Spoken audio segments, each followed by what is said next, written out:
श्री स्वामी समर्थ श्री गुरुदेव दत्त. 10 जुलैला आहे गुरुपौर्णिमा आणि आपल्या स्वामी भक्तांसाठी एक पर्वणी आहे. तर 10 जुलैला गुरुपौर्णिमेला तुम्हाला ही 4 कामे नक्की करायची आहेत. तर तुम्ही खरे स्वामी भक्त आहात, स्वामी सेवेकरी आहात, तर ही 4 कामे तुम्ही नक्की करा.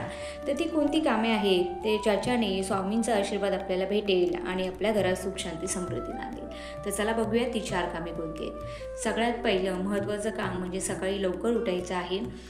जवळच असलेल्या स्वामींच्या मठात, तुम्ही कुठे राहत असाल, गावात शहरात जिथे राहतात तिथे स्वामींच्या मठात जायचं आहे, स्वामींच्या केंद्रात जायचं आणि स्वामींचं दर्शन घ्यायचं आहे. कारण गुरुपौर्णिमेला स्वामींचं दर्शन म्हणजे आपल्या गुरुचं दर्शन नाही घेतलं तर ती गुरुपौर्णिमा कसली.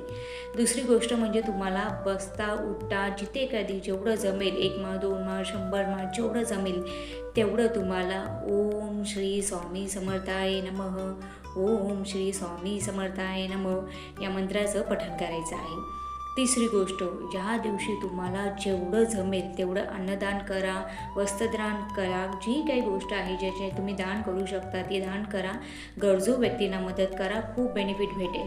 आणि चौथी गोष्ट म्हणजे स्वामींच्या मठात जेव्हा जाल तेव्हा तिथे दोरा भेटतो. पुरुषांनी उजव्या हातामध्ये तो दोरा बांधून घ्यायचा आहे, स्त्रियांनी तो डाव्या हातामध्ये बांधून घ्यायचा आहे. हा धागा म्हणजेच काय, स्वामींचा गुरुमंत्र आहे. म्हणजे गुरु आपण बांधलेला आहोत आणि वर्षभर आपल्या पाठीशी गुरु असेच उभे राहतील म्हणून तो धागा आपल्याला बांधून घ्यायचा आहे. खूप छोटीशी 4 कामं आहेत, पण ही नक्की करा ज्याच्याकडून स्वामींचा आशीर्वाद आपल्याला भेटेल आणि आपल्या घरामध्ये सुख शांती आणि समृद्धी नांदेल. व्हिडिओ आवडले असेल नक्की लाईक शेअर सबस्क्राईब करा आणि असेच कमेंटमध्ये लिहायला विसरू नका. श्री स्वामी समर्थ.